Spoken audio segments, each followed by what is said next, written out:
कार्तिक महात्मा अष्टम अध्याय। ओम नमो भगवते वासुदेवाय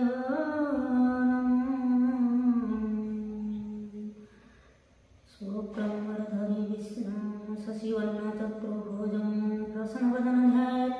सर्वविघ्नोपशान्तये।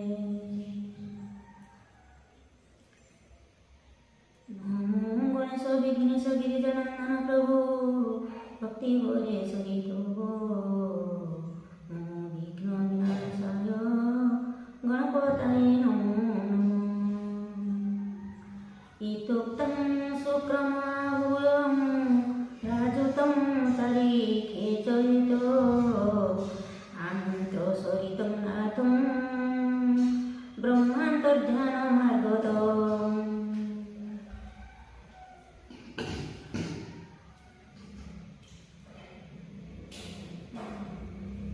सुनराजन ब्रह्मज्ञानी ब्रह्मवचन शुक्रशूनि जलधरकु करी पूजा सिंधु देशरे कले राजा अनेक संपद बेभारे रहिले सिंधु कोन गोरे से राजा काति रुद्रंशे विशेष इंद्र अपजसे अनरु जल उपजिला तेनु असुर बुद्धि हेला विधाता गले बर देई शुक्रपतम शिक्षा पाई सागर सुत बड़े बड़ी नर राजा दर्प दड़ी सर्वसंपद कला ठूल सिंधु देशरे महिपाल असुर नारायण डरे रुकी जे तोड़पुरे से सर्व शुक्र आदेशे मिलिले जलंधर पासे शंभुनि शंभु बाणासुर अघा शंकुनि शंखसूर हेति प्रहति प्रचिति धर्मस वर्ष अशपति कालनेमिर पुत्र काल गजस बणे वज्रमाल शंभर वृक्ष प्रजाकाशी कुंभकर्कश बेनियासी पहिले बल महाबल हरित सुत तासफल ए सिलिंद्र अग्नि कीर्तिमाने मय दानव आसी मिले जे जतीन्द्र भास्कर खड्गरोमा महावीर अशिर शिर अनुदये सुरभि विवारत दये चंड प्रचंड मुंड आदि सुरजे दिशा चरिबारी वज्रदंष्ट जे शुभ्र भानु वृषभ भगवा वजतनु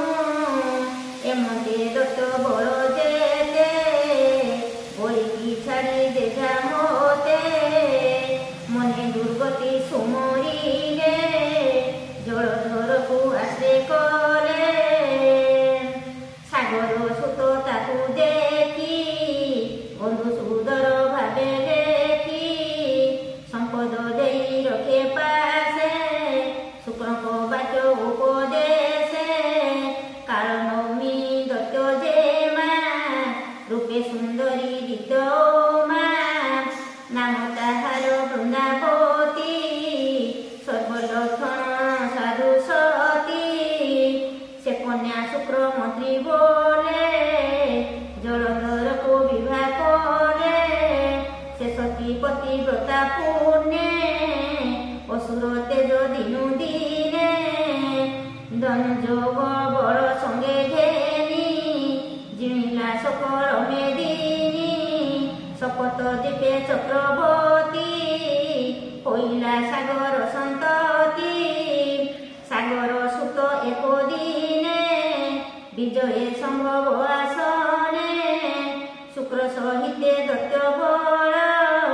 शनिदेव अछंती सकल एमंत राहु ମହାଦତ୍ୟ ପାତାଳ ପର ଉପଗତ ମିଳିଲା ଜଳନ୍ଧର ଆଗେ ନିଜ ଶରୀର ବେନି ଭାଗେ ତାକୁ ଦେଖି ସିନ୍ଧୁ ସୁତ ବୁଲଇ ଏତି ବିପରୀତ କେତୁଲେ କଲା ବେନି ଖଣ୍ଡି କାହିଁ ପାଇଲୁ ଏଡ଼େ ଗଣ୍ଡି ଏକଥା ମୋର ଆଗେ କହ ଦେଖିଆ କୁଳ ମୋର ଦେହ କେତତେ କଲା ଏତେ ସରି ଆଜି ସାରିବି ତାର ସିରି ଏମନ୍ତ ଜଳନ୍ଧର ବାକେ ରାଉପ ହୋଇ ଅତି ସୁକେ ଭୂଦେବ ଏକ ମୋହର ଭୃଗୁନନ୍ଦନ ଉପଚାର ରାହୁ ବଚନେ ଦତ୍ୟନା ବୁଲଇ ଗୁରୁ କହଏ ରାଜା ବଚନେ ଶୁକ୍ରମୁନି କହନ୍ତି ଶିଷ୍ୟ ସିଂହ ଘେନି ଶୁଣ ରାଜନ ଚୂଡ଼ାମଣି ଏପରା ସତ୍ୟ ଯୁଗବାଣୀ ଦୁର୍ବାସା ସାପେ ହତ ଶିରି ତିନି ଭୁବନ ଦୁଃଖ ପୁରୀ ସମ୍ପଦ ଆସେ ସୁରାସୁର ମନ୍ଦରେ ମନ୍ଦିରେ ସାଗର ସେ କ୍ଷୀର ସାଗର ମନ୍ଥନ ଲକ୍ଷ୍ମୀ ସହିତେ କାମଧେନୁ ପୁଷ୍ପକ ଆଦି ରଥ ଯେତେ ସୁରାଦି ଔଷଧ ସହିତେ ହରିଚନ୍ଦନ ପାରିଜାତ ଉଚ୍ଚ ଶ୍ରବା ଅୟାଭତ କୌସ୍ତୁଭ ଆଦି ମଣିମାନେ ଉପୂଜେ ସମୁଦ୍ର ମନ୍ଥନେ ଯେ ଅପସରା ଅଷ୍ଟନାରୀ ଅମୃତ ଘେନି ଧନସ୍ତରୀ ଏ ମନ୍ତ୍ର ପୂଜିଲେ ଯେତେ ବିଷ୍ଣୁତା ଦେବତା କହିତେ ଅମର ଭଣ୍ଡାରେ ରଖାଇ ଆପେ ଲକ୍ଷ୍ମୀ ବିବାଦେ ଭୋଜନେ ପରସିଲେ ସୁଧା ଖାଇବେ ବୋଲି ସଦା ସଦା ପତ୍ର ଆହୁରି ପନ୍ତି ମେଳେ ବସିଲେ ଦେବେ କୁତୁହଳେ ମାୟା ମୋହିନୀ ରୂପ ଧରି ଅମୃତ ପରସନ୍ତି ହରି ଏରାହୁ କଶ୍ୟପ ସନ୍ତତି ସିଂହିକା ଗର୍ଭଭୂତପତି ଚତୁରପଣେ ବୁଦ୍ଧି ବଳେ ମିଳିଲେ ଦେବ ତାଙ୍କ ବେଳେ କ୍ରୋଧ ଭଖିଲେ ଆଗ କରି ଦେଖି କୋପିଲେ ନରହରି ଚକ୍ରେ ଛେଦିଲେ ଏହା ପିଣ୍ଡ ହୃଦୟ ଭାଗୁ ବେନି ଖଣ୍ଡ ଅମୃତ ପ୍ରସାଦ ନମଲା ଏକ ଉପାୟ ମୂର୍ତ୍ତି ହେଲା ତା ଦେଖି ବଳି ଆଜି ଦତ୍ତେ ଯୁଝିଲେ ଦେବଙ୍କ ସଙ୍ଗତେ କବଳିଲେ ଦତ୍ୟଗଣ ଦେବଙ୍କ ପକ୍ଷ ନାରାୟଣ ଆପେ ଗରୁଡ଼ କନ୍ଦେ ବସି ଅନେକ ନିଶାଚର ନାଶି ଭୟ ବାଜିଲେ ଦତ୍ୟ ଦଳ ଏମତେ ଗଲା କେତେ କାଳ ବଳି ଯେ ପୁତ୍ର ଅଭିମାନେ ଶରଣ ଗଲେ ତ୍ରିଲୋଚନେ ରସନେ ବର ଦେଲେ ହର ବଡ଼ ହୋଇଲା ବଳିୟାର ଯୁଦ୍ଧେ ଓମର ଗଣ ଜିଣି ତ୍ରିଲୋକ ହୋଇଲା କାରେଣୀ ନାନୀ ହୋଇଲା ଆଦି ଦାତା ତା ଜାଣି ଜଗତ କରତା ମାୟା ବାମନ ରୂପେ ଆସି ବଳିକି ମହିଲେ କଷି ଛଦ୍ମରେ ବିକ୍ର ରୂପ ଧରି ଦାନେ ହରିଲେ ତାର ଶିରି ରଖିଲେ ନେଇ ତଳପୁରେ ଦେଶନେ ରାଜା ଭୟ ଚୋରେ ଅସୁରେ ସେହି ମତ ହୋଇ ଲୁଚିଲେ ଜଳପୁରେ ଯାଇ ଏବେ ତ ଯୁଗ କାଳେ ଆସି କୋଟିଲେ ପାଦ ତୋଳେ ତୁମେ ଦୟା କର ଅତି ଦୁର୍ଗତିରୁ ଉଦ୍ଧାର ଏବେ ପୁଛିଲ ଯେଉଁ କଥା କହିଲେ ଶୁଣ ଭାରତା ଏରା ଭୂଦଣ୍ଡ ଏ ପ୍ରକାରେ ଏବେ ଖଣ୍ଡିଲ ଆସି କରେ ହୋଇ ବୀରମଣି ଖସ୍ମର ଦତ୍ତ ଥିଲା ଆଗେ ତାକୁ ଭୁଇଲା ଯାଅ ବେଗେ ଦହିବୁ ବାସନ ବାସବ ବ୍ରତେ ସିନ୍ଧୁ ମନ୍ଦିଲା କିନି ମନ୍ତେ ତମୁ ଯେତେକ ବୁଝିଲା ସବୁ ତା କାହା ଭୁଲେ ନେଲା ତମୁ ନଥିଲା ରକ୍ଷା କର ସେ ଘେନିଏରେ ଗର୍ବ ତାର ଅସୁର କୁଳ ଦୂର କରି ଦେବଙ୍କୁ ଘେନି ଗୁଞ୍ଜେ ସିରି ଏବେ ମୁଁ ଜାତ ମହାବୀର ସାଗର ସୁତ ଜଳନ୍ଧର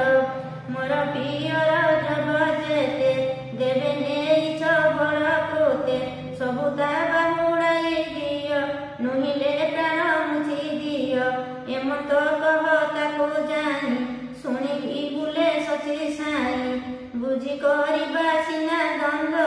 ପୂର୍ବେ ଯେ ରୂପିଛନ୍ତି ବାଦ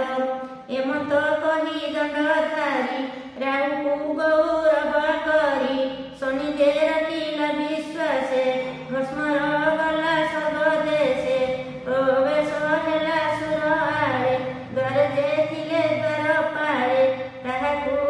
ବହିଦୂତ ବେଗେ ମିଳିଲା ସୁରପତି ଆଗେ ଆସ୍ଥାନ ତଳେ ଉଭା ହୋଇ ବୁଲଇ ଶୁଣ ସଚି ସାଇ ଭସ୍ମର ନାମ ଯେ ବିଦିତ ମୁଁ ଜଳଧର ରାଜା ସୁତ ସେ ରାଜା ସାଗର ନନ୍ଦନ ଅଟଇ ବୈରୀ ଗଞ୍ଜନ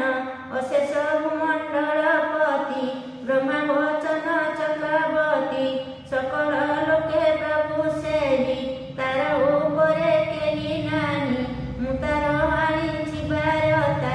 ଶୁଣ ହେ ସକଳ ଦେବତା ପୂର୍ବେ ଯେ ମନ୍ଥିଲେ ସାଗର ବିଷ୍ଣୁ ସହିତେ ସୁରାସୁର ତମୁ ପାଇଲେ ଯେତେ ଦ୍ରବ୍ୟ ତୁମ୍ଭେ ଆଣିଛ ତାହା ସର୍ବ ନ ଦେଇ ଅସୁରଙ୍କୁ କିଛି ସେ କଥା ଜାଣି ସିନ୍ଧୁ ବର୍ଷି ବିଚାରିଲେ ଚିତ୍ତ ଜଗତାର ସାଗର ସୁତ ଜଳନ୍ଧର ତୁମ୍ଭକୁ ଦେଇଛି ଉଦନ୍ତ ସିନ୍ଧୁ ମନ୍ଥନେ ଯେତେ ଗୀତ ମୋର ବଚରେ ଦିଅ ବେଗେ ଘେନାଇ ଆସି ସଙ୍ଗେ ସଙ୍ଗେ ଏମତେ ଦୂତ ବାକ୍ୟ ଶୁଣି ଉପେକ ହୋଇ ବଜ୍ର ପାଣି କିଙ୍କର ଗଣ ପୁଅ ନାଇଁ ବୁଲଇ କି କହି ପାଇ ଏଠାରୁ ନିଅ କେଶ ଧରି ଘନ ଘଡ଼ନ ଜୀବନ ନ ମାରି ଦାସବ ଆଜ୍ଞା ପରମାଣେ ଧାଇଲେ ସେ କିଙ୍କର ଗଣେ ଭସ୍ମର କେଶ ଧରି ନେଲେ ନବ ଉପାତେ ଛାଡ଼ି ଦେଲେ ପ୍ରଭାତ ପାଇ ମୁହେ ବଢ଼ି ସିନ୍ଧୁଙ୍କ ଦେଶେ ଯାଇ ମିରି କହିଲା ଜଳନ୍ଧର ଆଗେ ଭସ୍ମର ବାକ୍ୟ ଶୁଣି ରାଗେ ସକ୍ରୋଧେ ସାଗର ନନ୍ଦନ ସାଧିଲେ ଅସୁର ସୈନ୍ୟ ସୁକ ମନ୍ତ୍ରୀ କି ବେଗେ ନେଇ ସ୍ୱର୍ଗକୁ କଲା କଟଳାଇ ସହସ୍ରେ ଖଉଣି ତା ବର ଗମତେ କମ୍ପେ ଭୂମଣ୍ଡଳ ରଥ ତୁରଙ୍ଗ ଯେ ପଦାତି ରଣେ ସାଗନ୍ତି ରଙ୍ଗେ ଅତି ବଜାଇ ଡମକ ନିଶାଣ ଚଳନ୍ତି ନିଶାଚର ଗଣ ବିମଳ ଛତ୍ରପତି କହନ୍ତି ନଦୀ ସେ ଦିନ କର ଜ୍ୟୋତି ଥାଟ ଚଳନ୍ତେ ଉଡ଼େ ତେଣୁ ଗଗନ ରେଣୁ ମେରୁ ପର୍ବତେ ଉଠି ବଳ ଲଙ୍ଘିଲେ ଦେବତାଙ୍କ ସ୍ତର ଜାଣି ସକଳ ସୁର ଗଣେ ଇନ୍ଦ୍ର ସହିତ ମିଳିରଣେ ଦେବଦାନବେ ଭେଟ ପଡ଼ି ପ୍ରୀତି ଉପ୍ରଧାରୁତେ ଏଡ଼ି କରନ୍ତି ସେହି ଘୋରାରଣ ବିଧନ୍ତି କୋଟି କୋଟି ବାଣ ବଜ୍ର ସଦୃଶେ ବାଣ ପଡ଼ି ଶବଦ ଯେନେ ଘଡ଼ଘଡ଼ି ଦୁନ୍ଦୁଭି ନିଶାଚର ଧ୍ୱନି ଶବଦେ କମ୍ପେ ସୁରତିନି ବିବିଧ ଅସ୍ତ୍ର ହାତ ଜାତ ଶବଦ ସର ତରିଘାତ ଦତ୍ତ ବିହନ୍ତି କ୍ଷୀଣାସର ଯେନେ ପର୍ବତେ ଜଳଧର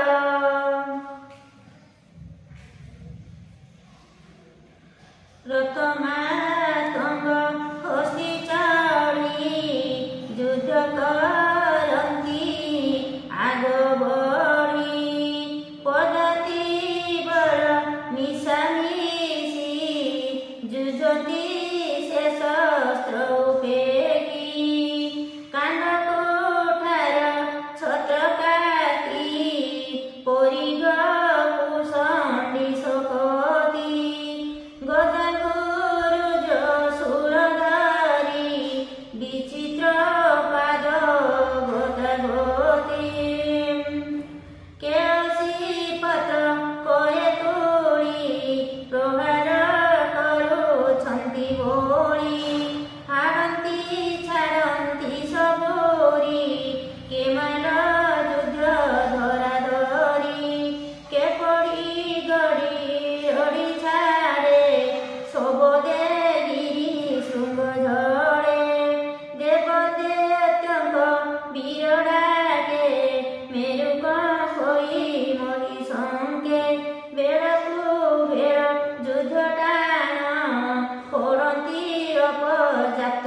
ବନ୍ଧ ନାଚେ କୋଟି କୋଟି ରକତ ନଦୀ ପ୍ରାୟ ବଳି ସାଗର ମାରେ ବହିଯାଇ ଏମନ୍ତ ଦୁର୍ଲଭ ସମର ବାସବ ସଙ୍ଗେ ଜଳଧର ଯେତେ ବୁଝିଲା ଅଙ୍ଗ ଛାଡ଼େ କହିଲେ ନ ସରିବ କାଳେ ଏହି ପ୍ରକାରେ ବେଦଦତ୍ତ ଯୁଦ୍ଧ କରନ୍ତି ନିତ୍ୟ ନିତ୍ୟ ଦିନାନ୍ତରେ ବେନି ବେଳେ ରହନ୍ତି ଗଙ୍ଗା ବେନି କୋଳେ ନିଶା ଭାଗରେ ଶୁକ୍ର ଆସି ସଂଗ୍ରାମ ଭୂମି ମଧ୍ୟରେ ବସି ସୁମରି ମୃତ୍ୟୁ ସଞ୍ଜୀବନୀ ଜିଅନ୍ତି ଅସୁର ସହିନି ରାଜା ଛାମୁଙ୍କୁ ଘେନି ଯାଆନ୍ତି ତଦନ୍ତରେ ବୃହସ୍ପତି ଦ୍ରୋଣାଦି ପର୍ବ ତୋରୁ ଆଣି ତା ନାମ ବିସର୍ଗ କରୁଣି ସେ ବୃକ୍ଷ ପତ୍ର ରସ ନେଇ ଜୀବଙ୍କୁ ଜୀବ ଦାନ ଦେଇ ଏମନ୍ତେ ବଢ଼େ ବେନି ବଳ ରାତ ପାଇଲେ ରଣଗୋଳ ଯୁଦ୍ଧ କରନ୍ତି ଅଙ୍ଗ ଛଳେ ବିଶୁଦ୍ଧ ଖତ୍ରୀ ବେନି ବୋଳେ ରଣେ ପଡ଼ନ୍ତି ଯେତେ ଖତ୍ରୀ ରାତେ ଦିଅନ୍ତି ବେନି ମନ୍ତ୍ରୀ ଏମନ୍ତ କେତେ ଦିନ ଅନ୍ତେ ସାଗର ସୁତ ଉପଚିତେ ଶୁକ୍ରଙ୍କୁ ପଚାରିଲା ଭାଇ ବୁଲଇ ଶୁଣ ବାକ୍ୟ ସାଇ ଶୁଣି ସଂଗ୍ରାମୀ ଯେତେ ଯେତେ ଦେବକୁ ସଂହାରଇ ନିତେ ସେ ପୁଣି ଆର ଦିନ ଆସି ଯୁଦ୍ଧ କରନ୍ତି ରଣେ ପଶି କେମନ୍ତେ ପାନ୍ତି ନିଜ ଦେହ ତୁମେ ତାକି ପାଇଁ ନ କହ ନୃପତି ବଚନେ ସଂଶୟ ଶୁକ୍ର କହନ୍ତି ଶୁଣ ରାୟ ଦେବଙ୍କ ଗୁରୁ ବୃହସ୍ପତି ଜାଣନ୍ତି ସର୍ବକର୍ମ ରୀତି ସେ ଯେ ଦେବଙ୍କ ହିତ ପାଇଁ ଦ୍ରୋଣାଦି ପର୍ବତକୁ ଯାଇ ଯେଉଁ ଔଷଧ ତମି ଅଛି ତାଣନ୍ତୁ ଗୁରୁ ବାଛି ସେ ବୃକ୍ଷ ରସ ନାଶେ ଦେଇ ମୃତ ଦେବତାଙ୍କୁ ଦିଆଇ ଏକଥା ସତ୍ୟ ନୃପମଣି ଆମ୍ଭେ ନିଶ୍ଚୟ ଅଛୁ ଜାଣି କହିଲୁ ତୁମ୍ଭର ଆଗର ମନ୍ଦିର ଏମନ୍ତ ବିଚାର ସକଳ କଥା ବୁଝିଥିବ ନୃପତି ବୁଝିଲେ କହିବ ତୁ ଏବେ ଜାଣିଲୁ ନିଶ୍ଚୟ ବିଚାରି କାର୍ଯ୍ୟ କର ରାୟ ମନ୍ତ୍ରୀ ବୋଧନୁ ଏହା ଶୁଣି ସାଗର ସୁତ ମନେ ଭଉଣୀ ଗମନ କଲା ନିଶା କାଳେ ଦେବ ଶୈଳ ଭୁଜ ଭଳେ ଉପାଡ଼ି ଆଣିଲେ ତୋହିତେ ସମୁଦ୍ରେ ବସିଲେ ଗୋପତେ ଗିରି ନ ଦେଖି ବୃହସ୍ପତି ବିସ୍ମୟ ମନେ ବିଚାରନ୍ତି ଦେବଙ୍କ ନାହିଁ ଆଉ ଗତି ଯାହା ଅର୍ଜିଲା ସୁରପତି ଈଶ୍ୱର କଲା ଧ୍ରୁବ କର୍ମ ଏବେ ଛାଡ଼ିଲା ନିଜେ ଧର୍ମ ଏତେ ବିଚାରି ଗୁରୁ ଚିତେ କହିଲେ ଦେବଙ୍କ ବ୍ରତେ ବିବୁଧ ଗଣ ତୁମେ ଶୁଣ ଦ୍ରୋଣାଦି ଗିରି ଆମ୍ଭେ ପ୍ରାଣ ନାନା ଔଷଧ କରି ଯେତେ ଅମର ପିୟୁଷ ସହିତେ ଭୂପତେ ରହିଥିଲେ ତମି ମୋ ବିନୁ ନାହିଁ ଚିହ୍ନ କେଲି ଏବେ ଅସୁରେ ନେଲେ ଭରି ନଚିନି ଗିରି ଆଦି କରି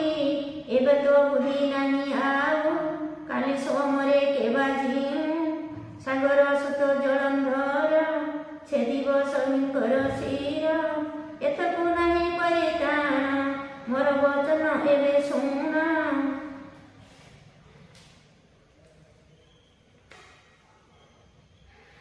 ଉପେକି ସର୍ଗପୁରେ ବାସ ପଳାଇ ଯିବା ସର୍ବେ ଆସ କନକ ଗିରି ଗୁଆରେ ଦେ ଭୂପତେ ରହିବାନି ମନେ ସୁମରି ଶ୍ରୀପତି ଖଣ୍ଡିବା ସକଳ ଦୁର୍ଗତି ଏମତେ ଗୁରୁ ଶିକ୍ଷା ପାଇ ସକଳ ଦେବଲୋକ ଯାଇ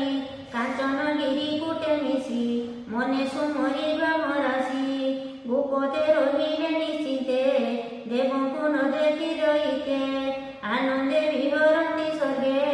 ସାଗର ସୁତ କର୍ମ ଭାଗେ ଦେବଙ୍କ ଗଣ ଜଣେ ଜଣେ ଆବୁରି ନିଶାଚର ଗଣେ କାରେଣୀ ହେଲେ ତିନି ପୁରେ ଦେବେ ଲୁଚିଲେ ପ୍ରାଣ ଡରେ ବିପତ୍ତି ଖୋଲିବା ନିମନ୍ତେ ମନ ନିବେଶି ଲକ୍ଷ୍ମୀକାନ୍ତେ ଯେ ପ୍ରଭୁ ସର୍ବ ଅନ୍ତର୍ଯାମୀ ଦେବଙ୍କ ଦେବ